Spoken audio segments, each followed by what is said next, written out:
옆에 있는 지체들과 잠시 인사를 나누시면 좋겠습니다. 사랑하고 축복합니다. 잘 오셨습니다.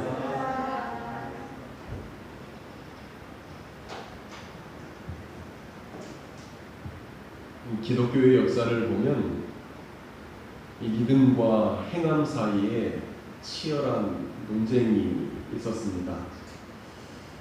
여러분들 구원을 믿음으로 받습니까? 행함으로 받습니까? 믿음으로 받습니다. 믿음으로 구원을 받죠. 우리가 믿음으로 구원을 받아요. 그러면 믿기만 하면 모든 것이 끝나는 것입니까? 그렇지 않다는 것을 우리가 잘 알고 있죠. 왜냐하면 야고보서를 보면 행함 없는 믿음은 어떤 믿음이라고요? 죽은 믿음이라고 이렇게 말씀하고 있는 것을 보게 됩니다.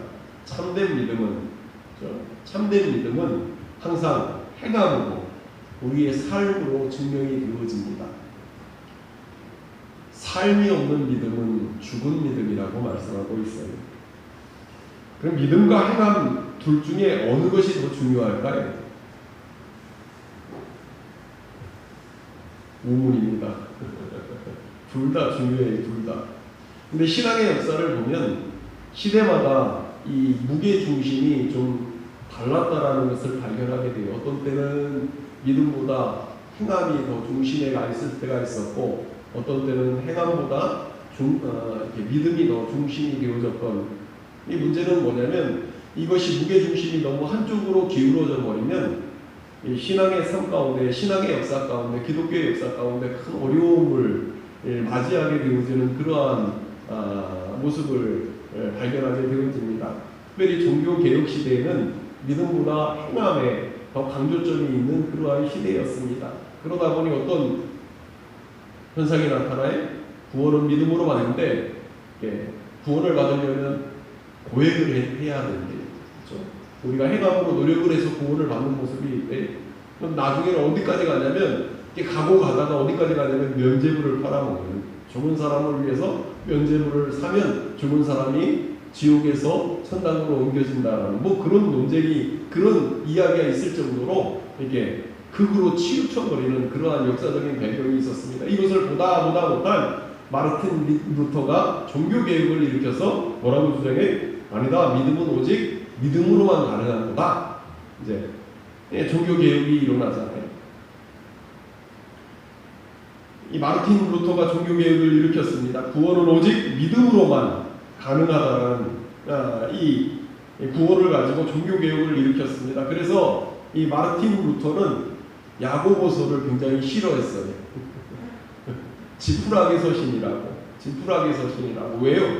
행함을 강조하다 보니까, 오직 믿음으로 구원받는데 야고보서에는 행함을 강조하다 보니까 이 마르틴 루터가 야고보서를 굉장히 싫어했습니다. 지푸라기 서신이라고 표현을 했습니다.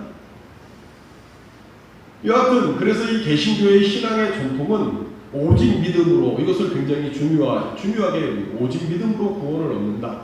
이 신앙의 전통을 가지고 있는 것이 개신교의 전통입니다. 그런데 여기에 태클을 걸었던 우리나라 영화가 있습니다. 여러분들 잘 아는 영화예요. 여기에 오직 믿음으로만 구원을 받는다라는 이 개신교의 신앙 전통에 태클을 걸고 반격을 가했던 영화가 있습니다. 그 영화가 뭔지 아세요? 이창동 감독의 밀양이라는 영화였어요. 밀양이라는 영화. 이 영화의 내용이 어떠냐면, 이제 전도연 씨가 주연을 했는데, 교통사고로 남편을 잃은 전도연 씨가 외아들과 함께 남편의 고향인 밀양에 가서 살게 되어집니다. 이곳에서 사람들에게 없는 사람 취급을 받는 것이 싫었는지 돈이 별로 없음에도 불구하고, 재산이 없었음에도 불구하고 돈이 많은 것처럼 그 행동을 해요. 어디 좀 그럴듯한 땅이 있으면 좀 소개 좀 해달라고. 이 돈을 갖다 은행에만 맡겨놓으면 이게 불지 않아서 땅을 사놓는 게 최고라고. 땅을 좀 사려고 하는데 그럴듯한 땅이 있으면 좀 알려달라고 주변 사람들에게 이렇게 있는 사람 행세를 해요. 꽤 많은 재산이 있는 것처럼 행동합니다. 이게 화두이 되었는지 외아들이 유괴를 당하고 그 과정에서 아들이 살해를 당합니다. 아들이 살해당한 후에 어디 의지할 곳이 없었던 이 전도연 씨가 교회를 나가게 되어지고, 그러던 어느 날 예수님의 사랑으로 원수를 사랑하겠다라는 고백을 하게 되어집니다. 그리고 뭐라고 말하냐면 자기 아들을 살해한 유괴범을 내가 용서하겠다고 그 교도소를 찾아가는 거예요. 교도소를 찾아가가지고 면회를 신청하고 자기 아들을 살해한 유괴범을 이제 대면해서 이 말을 하는 거예요. 내가 예수님을 믿게 됐는데 예수님을 믿게 되고 그 은혜를 경험해서 내가 당신을 용서하겠노라고, 당신을 용서하기 위해서 이 자리에 나왔다. 이 말을 힘들게 그 살인자에게 고백을 했는데 너무 뜻밖의 반응이 이 살인자에게서 나타나는 거예요. 너무나 태평한 이런 고백을 들었으면 눈물을 흘리고 용서를 빌고 감사하다고 이렇게 말을 해야 되는데 이 살인범이 너무나 태연하게, 너무나 담담하게 뭐라고 말을 하냐면 내가 교도소에 들어와서 하나님을 만났다고. 근데 그 하나님이 나의 죄를 용서해 주셨다. 이 이야기를 들은 전도연 씨가 확 보는 거예요. 아니 나는 내 아들을 죽인 살인범을 용서하지 않았는데 어떻게 하나님이 내가 용서하지 않은 이 살인범을 용서할 수 있냐고 확 돌아버립니다.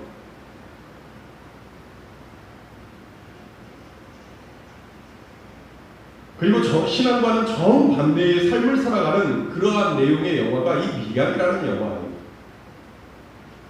여러분들 어떻게 생각하십니까? 예수님이 나를 위해서 십자가에 죽으셨다는 믿음만 있으면 이 세상에서 어떤 삶을 살았어도 구원을 받을 수 있다고 생각하십니까? 어떠세요? 구원을 받을 수 있어요? 없어요? 왜 대답을 안 해요? 성경은요 우리에게 그럴 수 있다고 말씀하고 있어요. 그럼에도 불구하고 구원의 은혜가 임할 수 있다고 말씀하고 있어요. 어떻게 할 수 있습니까? 예수님의 십자가의 우편 강도를 생각해 보시기 바랍니다. 평생을 악한 일을 하다가 살다가 십자가에 못 박혀 죽는 그 순간 예수님을 향한 신앙을 고백했을 때 예수님이 뭐라고 말? 오늘 밤 네가 나와 함께 낙원에 있으리라 라고 말씀하고 있는 거죠. 이 세상에서 어떤 삶을 살았던 예수님을 향한 분명한 믿음의 고백이 있으면 구원이 있다고 성경은 우리에게 가르치고 있어요. 우리에게 분명히 그렇게 말씀하고 있습니다. 그런데요, 우리가 이 말씀을 보면서 간과하지 말아야 할 모습이 있어요. 십자가의 우편 강도가 경험했던 그 구원은 기독교가 말하는 구원의 전체를 말하는 것이 아닙니다. 기독교 성경이 말하고 있는 구원의 전체를 말하고 있는 것이 아니라 정말로 극적인 구원의 사건의 한 가지 예에 대해서 말씀하고 있는 거예요. 이러한 구원을 기독교에서는 부끄러운 구원이라고 말하고 있어요. 부끄러운 구원. 이게 하나님의 은혜, 그런 죄인조차도 하나님의 은혜가 임하는 구원을 얻을 수 있다라고 말씀하고 있어요. 만약에 이런 하나님의 은혜가 없었다면 오늘 저는요 하나님의 은혜를 경험할 수 있는 그런 존재가 저 구원을 경험하지 못했을 거예요. 이런 죄인까지도 받아주시는 하나님의 은혜가 있기 때문에 제가 구원을 얻었고 사역을 할 수 있는 목사로 살아갈 수 있는 거예요. 그러나 오늘 저와 여러분이 기억해야 하는 것은 성경이 말씀하고 있는 구원이나 믿음은 이런 극단적인 모습을 이야기하고 있는 것이 아니라는 거예요. 그런 구원을 얻을 수도 있지만 성경이 말하고 있는 믿음은요 그런 믿음을 말하고 있는 그런 구원을 말하는 것이 아니에요. 그런 구원도 가능하지만 성경이 오늘 저와 여러분에게 강조하고 있는 믿음의 모습, 구원의 모습은 하나님의 은혜로 구원을 받았으면 이제 그 믿음을 가지고 삶으로 구원받았다는 사실, 여러분들의 마음 가운데 믿음이 있다는 사실을 삶으로 증명해내라는 거예요. 내가 죄로 말미암아 죽을 수밖에 없는 죄에서 구원을 받고 하나님의 백성이 되었으면 그 은혜를 받았기 때문에 이제 여러분들의 삶 가운데, 저희의 삶 가운데 믿음으로 그 구원받았음을 여러분들의 삶 가운데 그 믿음을 삶으로 증명해내라고 말씀하고 있는, 이게 성경이 반복적으로 우리에게 말씀하고 있는 그러한 내용이라는 것을 성경이 우리에게 말씀하고 있는 거예요. 그렇기 때문에 참된 믿음은 행함으로 증명되어져야 합니다. 우리의 삶 가운데 하나님이 정말로 기뻐하시는 믿음은 죽기 직전에 어떤 삶을 살았든지 상관없이 그냥 예수 믿고 구원받는 것이 아니라 정말로 하나님이 기뻐하시는 이 믿음의 모습, 구원의 모습은 우리의 삶을 통해서 우리의 믿음이 삶으로 증명되어진 이 하나님이 기뻐하시는 믿음이라고 말씀하고, 성경은 그런 믿음을, 그런 구원을 우리에게 강조하고 있다는 것을 알 수가 있습니다. 바라기는 저와 여러분의 믿음이 삶으로 증명되어지는 참된 믿음의 사람들이 되어질 수 있기를 주님의 이름으로 축원합니다. 오늘 본문의 말씀에 담겨있는 야고보서는 우리가 잘 아는 것처럼 행함의 믿음을 강조하는 책이, 단순히 그냥 행함만 강조하는 것이 아니라 행함이 있는 믿음을 강조하고 있는 그러한 서신서입니다. 그래서 아까도 말씀을 드렸지만 행함 없는 믿음은 죽은 믿음이라고 말하고 있어요. 그렇기 때문에 마르틴 루터와 같은 종교개혁자들이 들의 시대에서는 못마땅할 수밖에 없는 그러한 내용의 말씀이었습니다. 그러나 야고보서의 내용은 행함만을 강조하고 있지만 행함만을 말하고 있는 것이 아닙니다. 참된 믿음에 대해서 말하고 있는 거예요.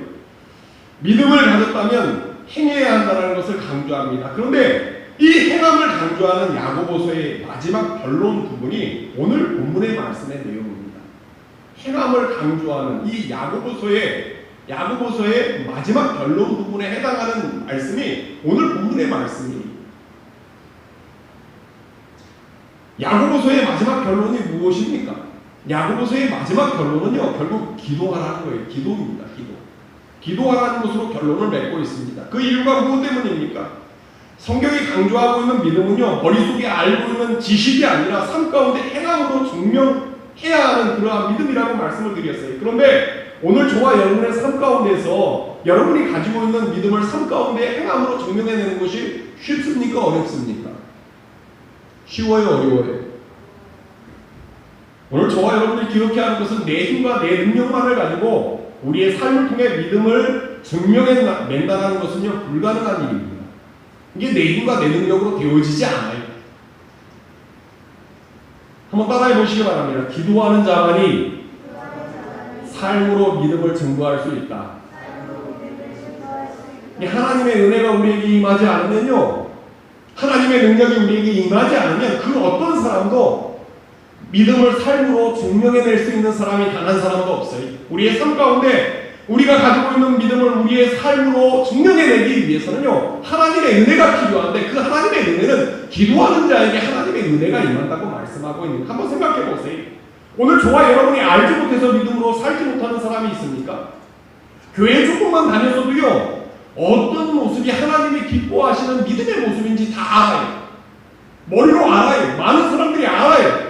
근데 이게 내 힘으로 안 된다는 거예요. 내 능력으로 그런 삶을 살아갈 수 없다는 거예요.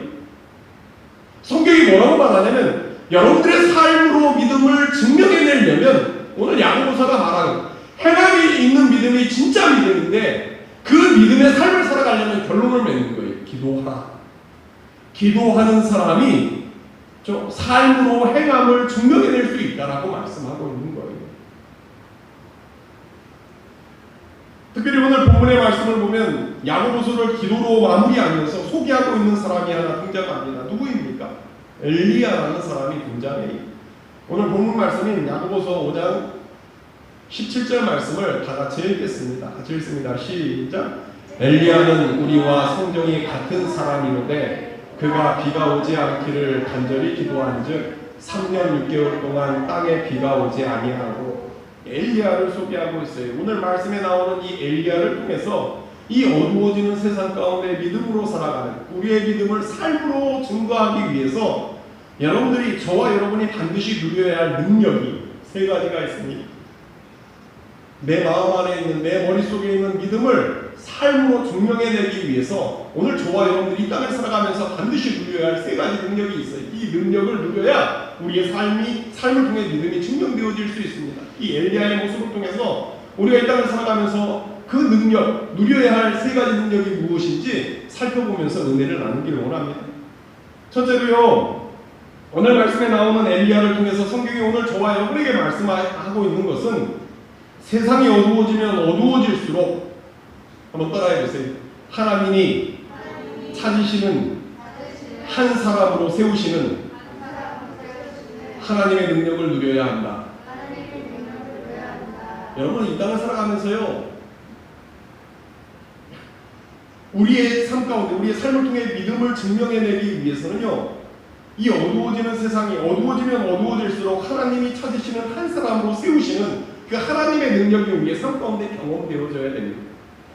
열왕기상 18장 말씀을 보면 엘리야가 850대 1의 싸움에서 승리하는 모습이 나와 있습니다.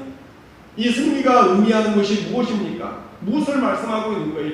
이 땅에서 벌어지는 영적인 싸움은 숫자가 중요하지 않다는 것을 보여주고 있는 거예요. 850대 1로 싸워도 하나님 앞에 붙들린 사람이 승리한다고. 인간적인 모습으로 보면 말도 안 되는 싸움이 850대 1, 850명이 한 대씩만 때려도 850대 1. 싸움이 됩니까? 싸움이 안 되죠.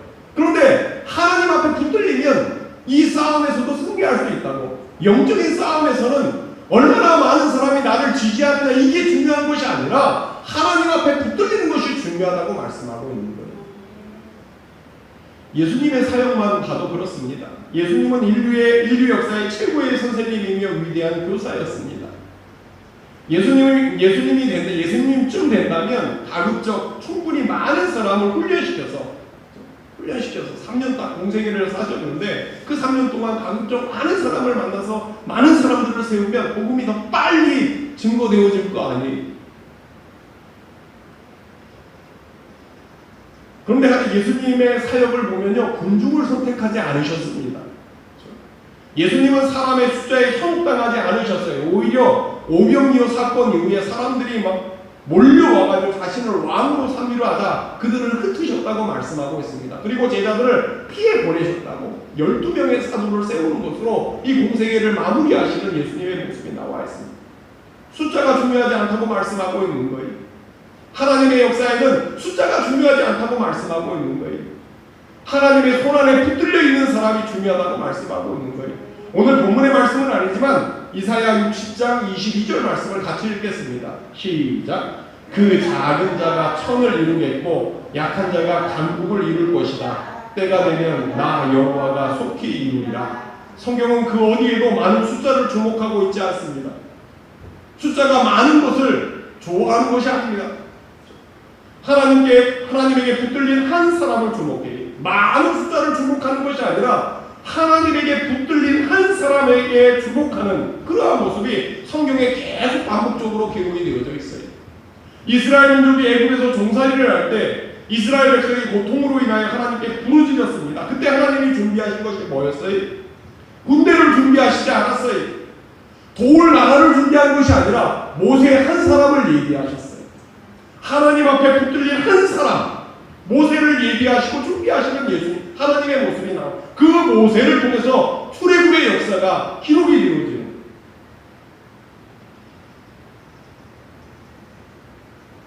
이스라엘이 하나님의 놀라운 역사로 가나안 땅을 정복했습니다. 그런데 그 땅에서 하나님을 이스라엘 백성들이 잃어버리고 하나님을 배역하는 삶을 살아가다가 하나님의 징계를 받고 이방 민족의 침입을 받아가지고 말할 수 없는 고통을 받아요.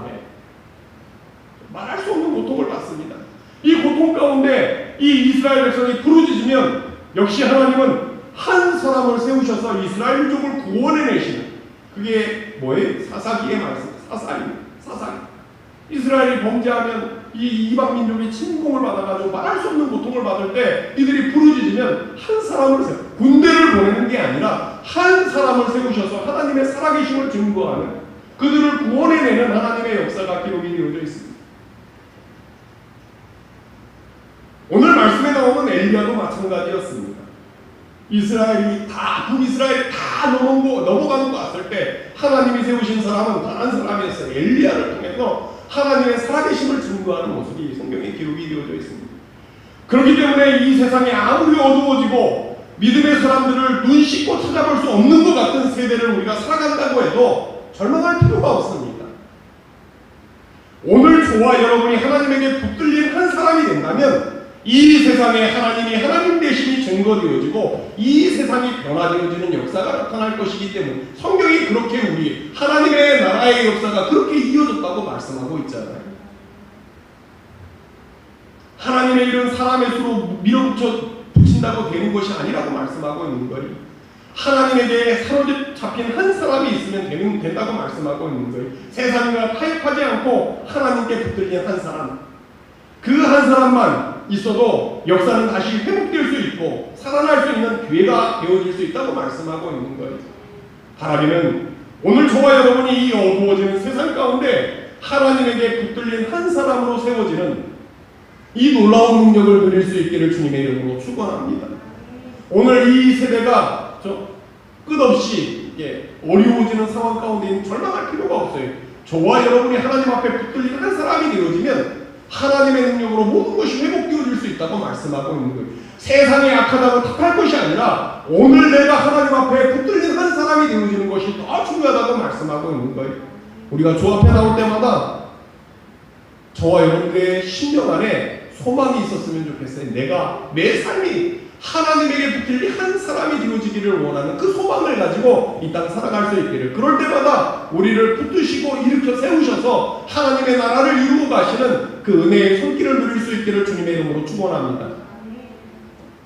둘째로, 오늘 저와 여러분이 하나님에게 붙들린 한 사람으로 세워지는 놀라운 능력을 누리기 위해서 반드시 필요한 것은, 따라해 보시기 바랍니다. 삶 가운데, 따라해 보세요. 삶 가운데 기도의 능력을 경험해야 한다. 하나님의 손에 붙들렸던 한 사람들의 모습을 보면요, 한결같은 공통점이 있는데 이들 한결같이 기도의 사람들이었다는 사실이, 오늘 말씀을 보니까 기도를 통해서 나타나는 하나님의 역사에 대해서 말씀하고 있습니다. 어떤 역사가 나타났다고 말씀하고 있어요. 오늘 본문 있습니까? 오늘 본문 말씀인 야고보서 5장 15절 말씀과 17절, 18절 말씀을 한번 연속해서 같이 읽겠습니다. 시작. 믿음의 기도에 병든 자를 구원하니 주께서 그를 이기시리라. 혹시 내 병마가 될지라도 사하심을 받으리라. 믿음의 기도는 병든 자를 구원하는 역사가 나타난다고 말씀하고 있습니다. 우리 공동체 안에 병든 자들이 믿음의 기도로 일어서는 구원을 받는 하나님의 역사가 나타날 수 있기를 주님의 이름으로 축원합니다. 두 번째에 나타난 하나님의 역사가 17절, 18절 말씀에 나와 있는데 같이 읽습니다. 시작. 같이 목소리 맞춰서 읽습니다. 시작. 엘리야는 우리와 성전이 같은 사람이로되 그가 비가 오지 않기를 간절히 기도한즉 3년 6개월 동안 땅에 비가 오지 아니하고 다시 기도하니 하늘이 비를 주고 땅이 열매를 맺었느니라. 하늘 문을 닫고 여는 역사가 기도를 통해서, 엘리야라는 사람의 기도를 통해서 그 역사가 나타났다고 말씀하고 있습니다. 그런데 오늘 말씀을 보니까 엘리야가 어떤 특별한 사람이었기 때문에 이런 역사가 일어난 것이 아니라고 분명하게 말씀하고 있습니다. 그는 우리와 성정이 같은 사람이었다고, 우리와 같은 평범한 사람이었다고, 성격과 기질이 우리와 같은 사람이었다고 증언하고 있습니다.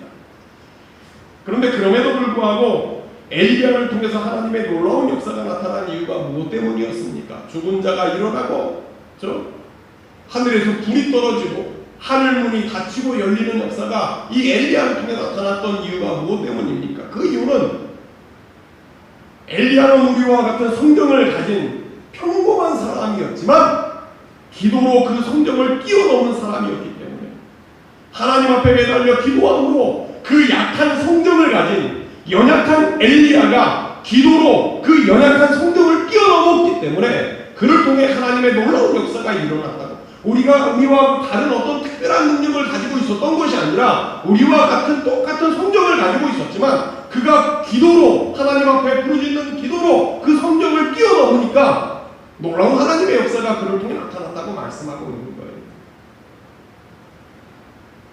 그래서 존 마르크스라는 분은 이런 이야기를 했어요. 기도하는 한 사람이, 한번 따라해요. 기도하는 한 사람이 기도하지 않는 한 민족보다 강하다. 기도하는 한 사람이 기도하지 않는 한 민족보다 강하다라는 유명한 말을 남겼습니다. 하나님은 오늘 저와 여러분도 이 기도를 통해 평범한 인생이 비범한 인생으로 전환되어지는 하나님의 놀라운 역사를 누릴 수 있기를 주님의 이름으로 축원합니다. 기도의 능력을 맛봐야 이 어두워지는 세상 가운데 삶으로 믿음을 증명해낼 수 있다고 말씀하고 있는 거예요. 그런데 오늘 본문 말씀에 나오는 엘리야의 기도의 모습을 보면요, 몇 가지 특징이 있다는 것을 발견하게 되어져요. 지난주에도 나눴죠. 하나는 이 엘리야의 기도의 특징은요, 어떤 기도였냐면 간절한 기도. 방금 말씀을 보니까 간절히 기도한 즉 간절한 기도였다고, 엘리야의 기도는요 간절한 기도였다고 말씀하고 있어요. 이 간절한 기도의 특징에 대해서 지난주에 나누었죠. 850대 1의 대결을 벌이면서 플랜 B를 만들지 않았다고 말씀을 드렸어요. 저 하나님이 응답하시지 않으면 다른 방법, 이 플랜 B를 마련하지 않았습니다. 생각해보면 이 세상을 살아가면서 방법이 많은 사람들은요, 플랜 A, 플랜 B, 플랜 C, 방법이 많은 사람들은 간절하게 하나님 의지하지 않습니다. 왜요? 요거 하나 무너지면 다른 방법이 있기 때문에. 간절히 하나님 앞에 매달려 기도하는 사람들의 특징은 하나님 이외에 방법이 없는 사람, 이런 사람은요 하나님이 도와주시지 않으면 죽을 수밖에 없기 때문에 간절하게 하나님 앞에 매달려 기도할 수밖에 없어요. 지난주에도 나눴죠. 야곱이라는 사람은 플랜이 많은 사람이었습니다. 플랜이 많아가지고 이렇게 하면 이렇게 하고 이렇게 하면 이렇게 하고, 플랜이 얼마나 많아요. 형이 여기를 치면 여기 가지고 치고 정 안 되면 나 혼자 튄다, 이런 마음을 가지고 플랜이 많은 사람이 야곱이라는 사람이었어요. 그 많은 플랜들을 다 사용한 다음에 나중에 결국 홀로 남았을 때 어떻게? 그때서야 비로소 기도하기 시작해. 하나님께서 어떻게 반응하세요? 야곱의 환도뼈를 쳐가지고 모든 플랜을 무너뜨려요. 하나님이 도와주시지 않으면 더 이상 방법이 없는 상황으로 몰아붙여버리십니다. 그리고 나서 하나님 앞에 항복했을 때 하나님께서 그의 이름을 바꾸세요. 이스라엘이라는 이름으로 바꾸신 다음에 문제를 해결해 주시는 그러한 모습이 나와 있습니다. 바라기 오늘 저와 여러분도 하나님 앞에 플랜 B를 내려놓고 하나님 앞에 매달리는 간절한 기도를 할 때마다 하나님이 허락하시는 이 기도의 능력을 누리는 복된 인생이 되어질 수 있기를 주님의 이름으로 축원합니다. 또 하나 엘리야의 기도의 특징은 이 갈멜산 꼭대기에서 비를 내려달라고 하나님께 기도하는 모습을 통해 드러나는데, 그 모습이 열왕기상 18장 42절에서 43절 말씀에 나와 있습니다. 같이 읽습니다. 시작.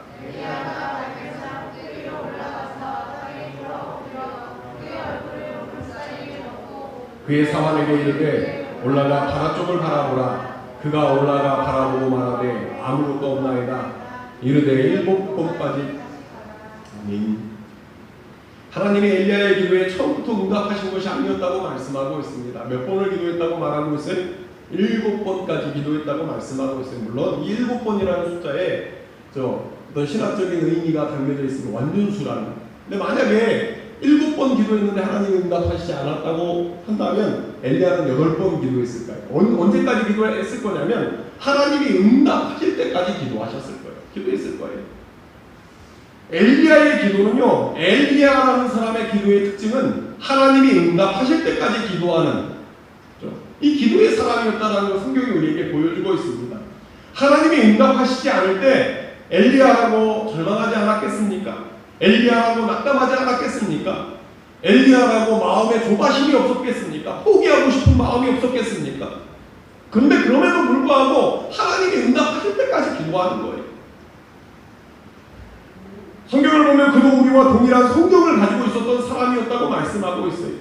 그런데 그럼에도 불구하고 포기하지 않았어요. 우리와 동일한 성경을 가지고 있었던 사람인데 포기하지 않는 거예요. 언제까지? 하나님이 응답하실 때까지.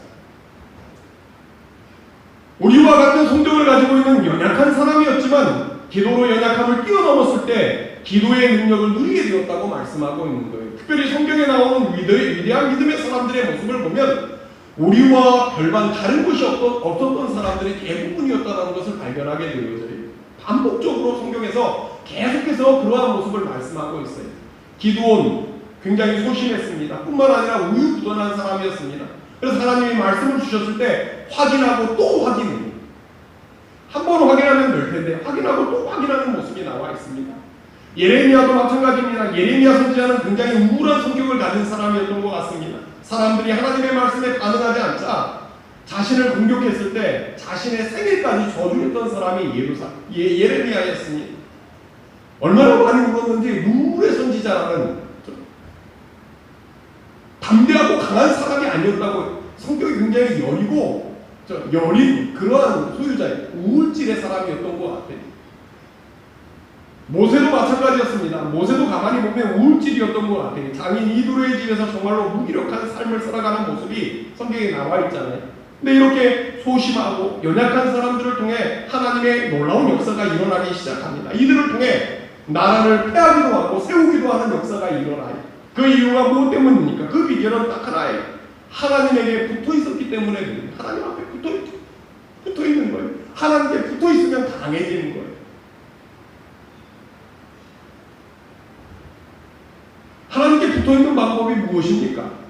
그 방법이요. 데살로니가전서 5장 17절에서 18절 말씀에 나와 있습니다. 같이 읽습니다. 시작. 쉬지 말고 기도하라. 범사에 감사하라. 이것이 그리스도 예수 안에서 너희를 생각하신 하나님의 뜻입니다. 어떻게 하라고요?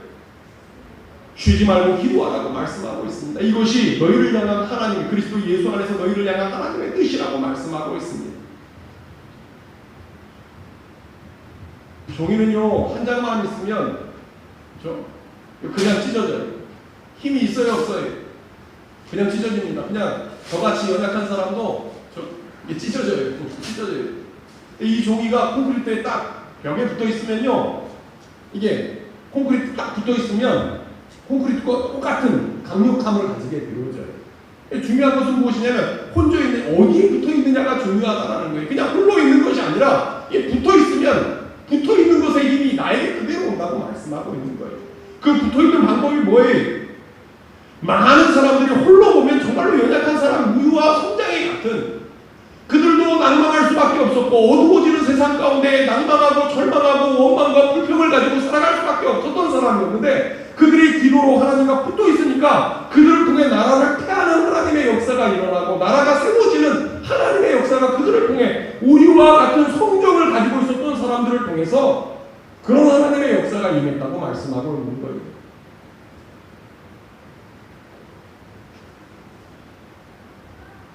오늘 우리 삶도 마찬가지. 이 세상이 어두워지고 있습니다. 믿음으로 살아간다는 거, 믿음으로 살아가야 한다는 것을 알면서도 믿음으로 살아가기가 힘든 세상이 되어져 버렸어요.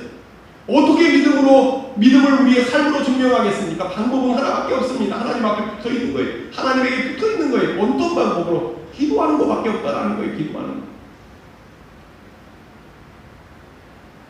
오늘 말씀 가운데 나오는 이 엘리야라는 사람이 평범을 넘어 전혀 다른 인생을 산 비결은 그에게 특별한 것이 있었기 때문이 아니었습니다. 그가 무언가를 터득했기 때문이 아니었습니다. 그가 기도의 사람이었기 때문입니다. 바라기는 오늘 저와 여러분도 기도의 사람이 될 수 있기를 주님의 이름으로 축원합니다.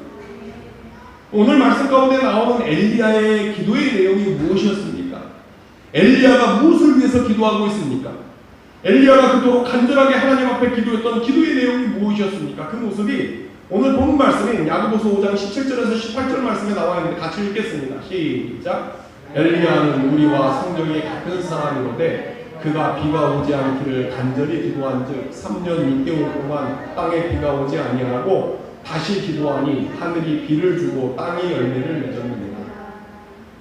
엘리야의 기도의 내용을 보니까 어떤 기도의 내용이었냐면 하늘을 닫고 여는 그런 기도를 했다고.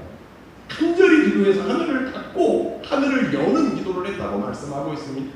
엘리야의 기도가 이해가 되십니까? 뭐 이딴 기도를 합니까?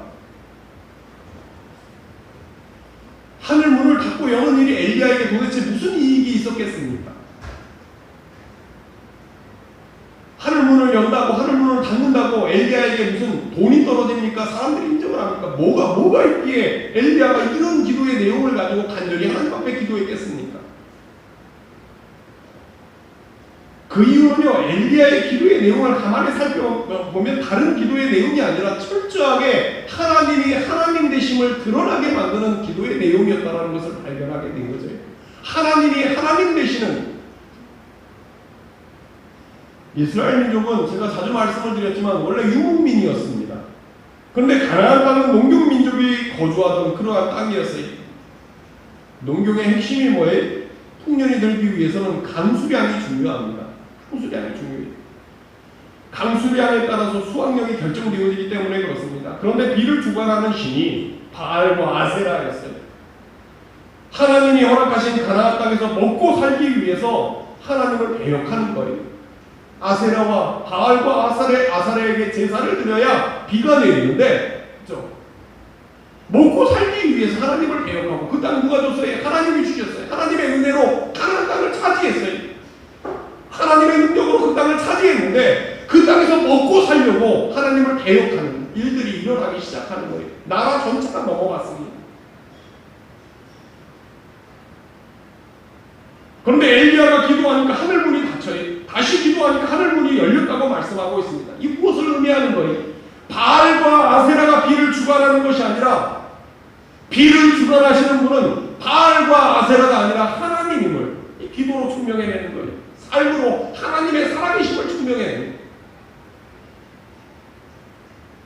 이스라엘 백성들은 자신들이 먹고 사는 문제 때문에 하나님을 배역하고 바알과 아세라를 섬기다가 어떻게 되었습니까? 하늘문이 닫혔어요. 먹고 살려고 하나님을 배역했는데 하나님을 배역했더니 오히려 하늘문이 닫혀가지고 망하게 되어지는, 왕이 물을 찾아다니는 그러한 모습이 나와요. 설교를 준비하다가 누가 생각났냐면 김정은이 생각이 났습니다. 김정은. 왜요?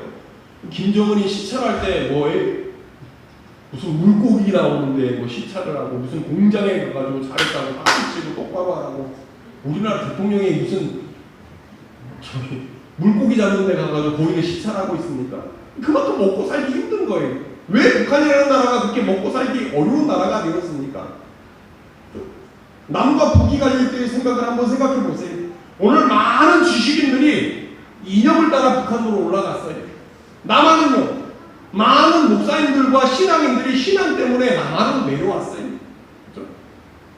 이념을 따라 북한에 올라갔던 사람들은요, 망하게 되었습니다. 한 나라의 지도자가 물고기 잡는 데 가서 박수 치고 양식 하는 데 가서 잘했어요.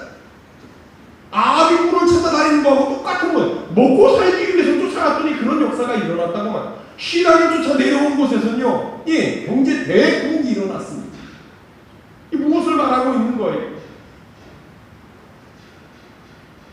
하나님이 하나님 되심을 증거하기 위해서 목숨을 걸고 간절하게 기도하여서 하늘 문을 닫고 열었다고 말씀하고 있습니다. 그 결과가 무엇입니까? 하나님이 하나님 되심이 증거되어지고 이어지는 말씀을 보니까 비가 오고 땅이 열매를 맺는 역사가 일어났다고 말씀하고 있어요. 이 말씀이 오늘 저와 여러분에게 교훈해 주는 것이 무엇입니까? 오늘 저와 여러분의 마음과 눈이 땅을 향하면 하늘 문이 닫힌다는 거예요. 먹고 살기 위해서 하나님을 배역하면 우리가 그토록 소망하는 이 땅에서의 열매가 없어지는, 이 땅에서 망하게 되어지는 역사가 일어난다는 거예요. 그러나 오늘 저와 여러분의 눈이 하늘을 향하면 땅에서 열매가 맺어지는 축복의 역사가 임한다고 말씀하고 있는 거예요.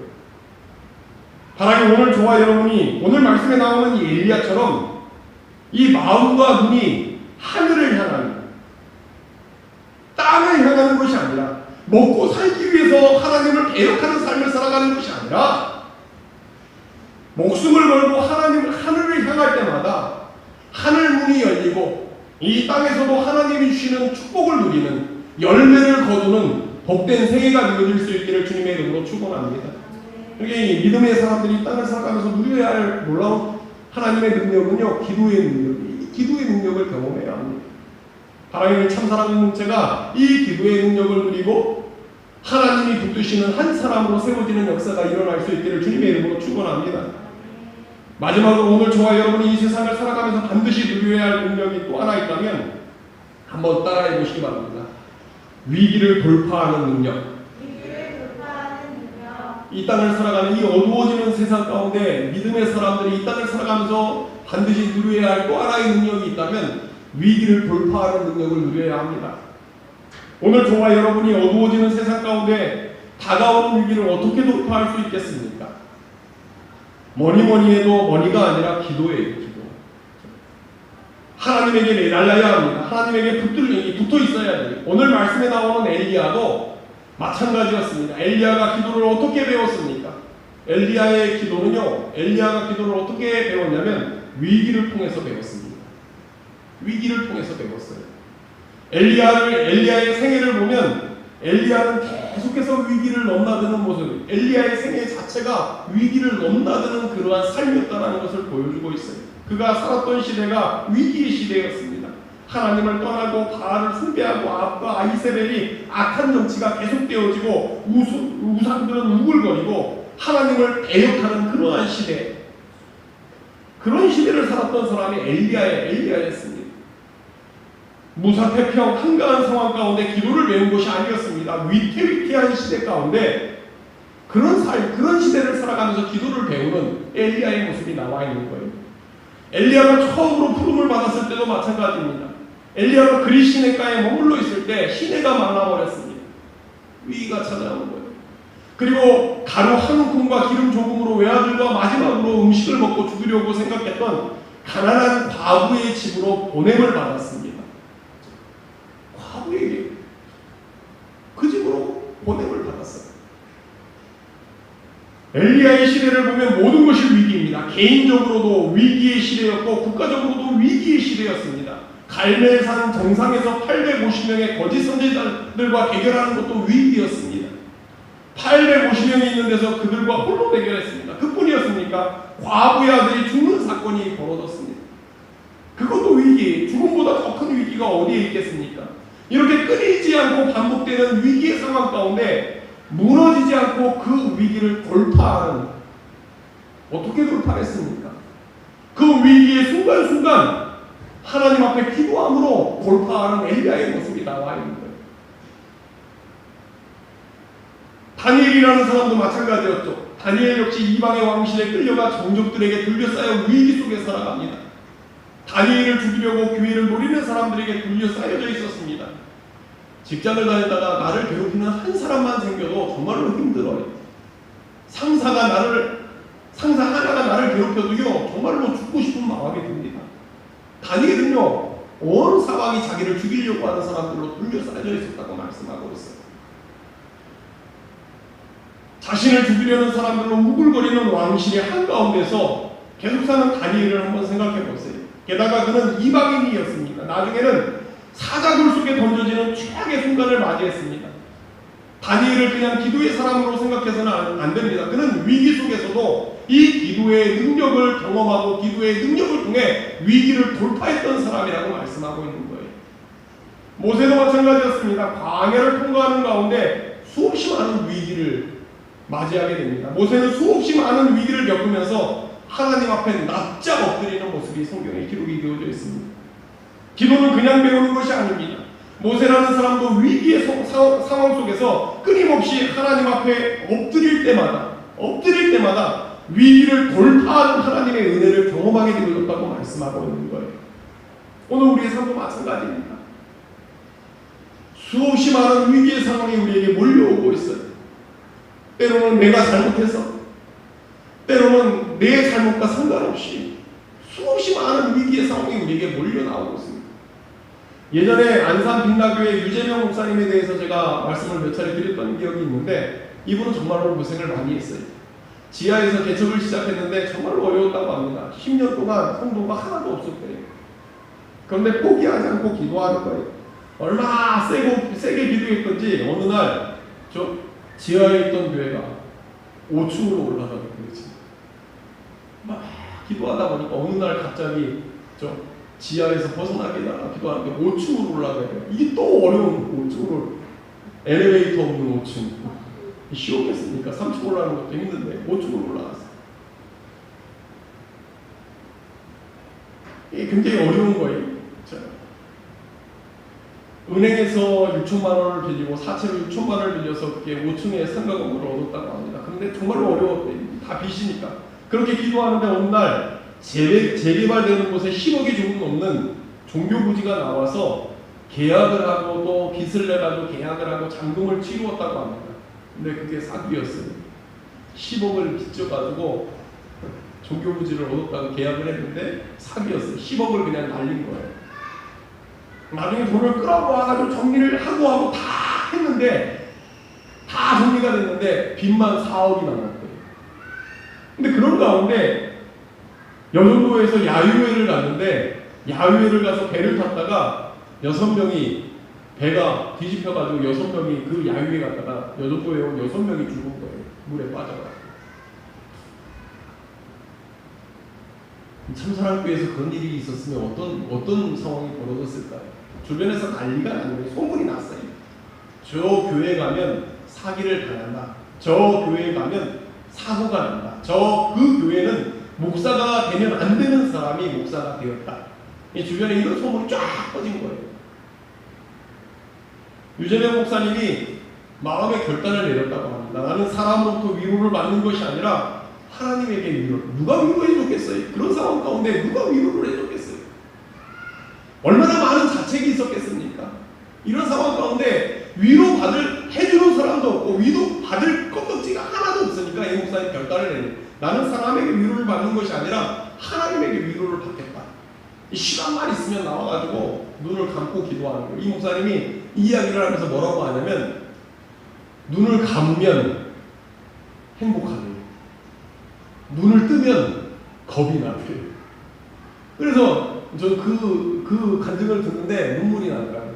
눈을 감을 수밖에 없는 거예요.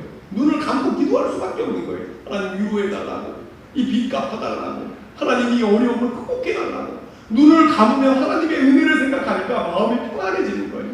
행복해지는 거예요. 눈을 뜨면 바뀐 게 하나도 없으니까 너무나 겁이 나는 거예요.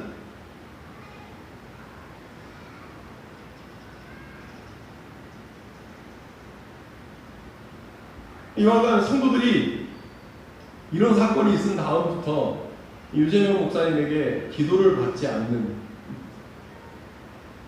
더 이상 기도를 받지 않는 그런 현상들이 일어났대요. 되는 것도 없으니까 성도들이 절대로 목사님에게 기도해달라는 소리를 안 하는 거예요. 근데 그러던 어느 날 교회에서 앉아서 기도하고 있는데 집사님 한 분이 와서 기도를 해달라고, 목사님 기도 좀 해달라고.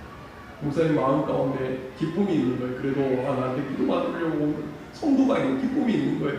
근데 집사님 어떤 기도를 해드릴까요? 라고 물었더니 이 집사님이 뭐라고 말하냐면, 목사님 저 교회를 떠나려고 하는데 마지막으로 목사님이 축복 기도 한번 해주시면 좋겠다고. 목사님 기도 받고 떠나겠다고.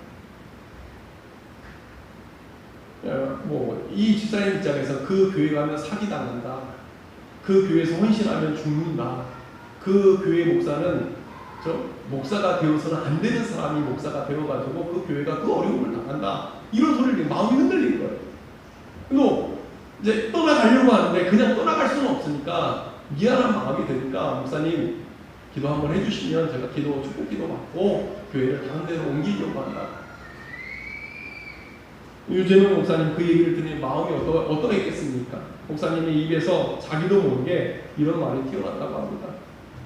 집사님 좋겠어요. 집사님은 마음대로 교회를 떠날 수 있어서 좋겠어요. 그 말이 튀어났다. 그리고 나서 이 목사님은 통곡을 했다고 합니다. 하나님 앞에, 하나님 저 이 교회를 떠나고 싶다고, 하나님 저 임지를 옮겨달라고, 하나님 저 이 교회에서 더 이상 사역 못하겠다고, 사람들이 손가락질하는 거 봐, 나 이 교회에 더 이상 버티지 못하겠다고 통곡을 했다고 합니다. 어떻게 되었겠습니까?